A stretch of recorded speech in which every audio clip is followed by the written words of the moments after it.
দীর্ঘ প্রতীক্ষার অবসান ঘটিয়ে শান্তিপূর্ণভাবে উৎসবমুখর পরিবেশে শেষ হতে চলেছে 2026 বিধানসভা নির্বাচন।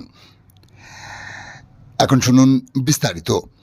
নির্বাচন কমিশন 2026 বিধানসভা নির্বাচন দুদফার মধ্য দিয়ে অবাধ সুষ্ঠু গণতান্ত্রিক পরিবেশে শেষ করার ইচ্ছায় প্রথম দফায় 152টি কেন্দ্র এবং শেষ দফায় 142টি কেন্দ্রে ভোট গ্রহণের মধ্য দিয়ে 2026 বিধানসভা নির্বাচন শেষ করল। দুই একটি বিধানসভায় বিক্ষিপ্ত ঘটনা ছাড়া সার্বিকভাবে অবাধ, সুষ্ঠু, শান্তিপূর্ণ নিরপেক্ষতার সাথে ভোটদান সুসম্পন্ন হয়েছে বলে দাবি করেন স্থানীয়রা। সেই মতো সারা রাজ্যের সাথে সাথে উত্তর 24 পরগনা, বসিরহাট সহ স্বরূপনগর বিধানসভার ভোটদান সুসম্পন্ন হতে চলেছে। সকাল থেকে বিকাল 6টা পর্যন্ত লম্বা লাইনে ভোটাররা স্বতঃস্ফূর্তভাবে ভোটদানে উৎসবমুখর পরিবেশে ভোট প্রদান করতে দেখা যায়। সারা স্বরূপনগর জুড়ে স্থানীয় পুলিশ প্রশাসনের আধিকারিকগণ প্রত্যেকটি ভোট গ্রহণ কেন্দ্রে নজরদারি চালান সরজমিনে উপস্থিত থেকে। সাথে সহযোগিতা করেন কেন্দ্রীয় বাহিনীর কর্তব্যরত আধিকারিক সহ জওয়ানরা।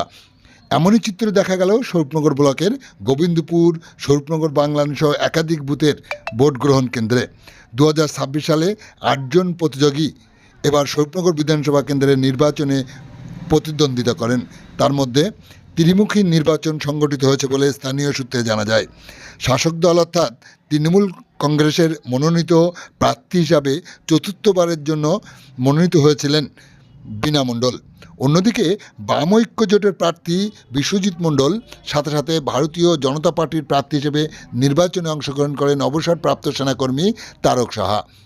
প্রায় এক মাস যাবৎ প্রার্থীরা স্বরূপনগর বিধানসভা কেন্দ্রের 278টি বুথের সর্বসাধারণ ভোটারদের বিভিন্নভাবে আশীর্বাদ কামনা করেন বুথ ক্যাম্পিং, পথসভা ও জনসভার মধ্য দিয়ে।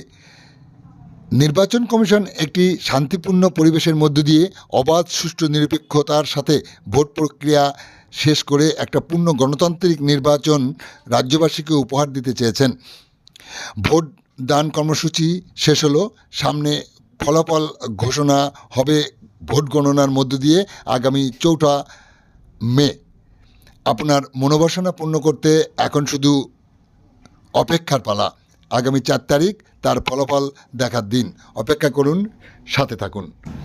আর নিউজ আজকের স্বরূপনগর পত্রিকার অনলাইনে চোখ রাখুন স্বরূপনগর বিধানসভার বিভিন্ন বুথে ভোট গ্রহণের বিশেষ মুহূর্তে ধারণকৃত ভিডিও চিত্র।